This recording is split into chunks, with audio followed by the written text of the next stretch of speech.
Yun, meron tayong available na isa. So, isa siyang Goku na budget meal. Yan o. So, ang owner nito is may umatras siya. So, ito is available ngayon. So, in-upload ko na yung tank niya. 0.45 na yan. Tapos, nakakulay black siya. Tapos, yung bat niya is kulay black na rin. Na hindi siya ganun ka-black. Yung parang light lang. Yan. Ito yun is available to.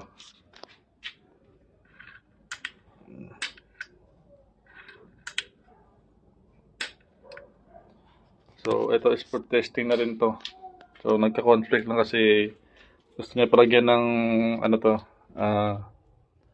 tawag yan, yung thread para sa silencer sana. So, medyo natagalan to.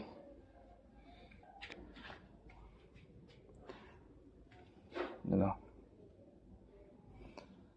Stainless steel yung ano niya, yung hammer niya, yung trigger niya, adjustable din to. Yan. Yung valve niya is adjustable din, hindi ka na mahirapan mag-pump. Kasi yung ano niya, yung valve niya naglalak agad kahit na 10 PSI or isang pump lang sa pump mo, maglalak na yan, hindi na yan sisingaw dito sa swing. Yan. So, sa advantage niya. Yung hammer niya is adjustable din yan. Yan. Imbat na ganyan o.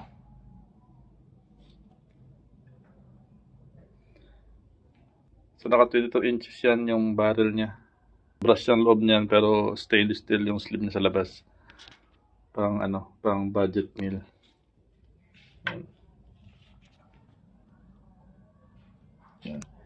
So, pwede rin kung gusto nyo mag-upgrade, meron akong mga available dito na palumpit. DBBR, meron tayo 22 inches na available. Isa, GF 1000, meron din. Tapos meron din Calvin na 24 inches. Yun is pang laro. Pwede sa laro. Yun yung ginagamit ko sa panglaro. Yan. For testing sa may gusto na to.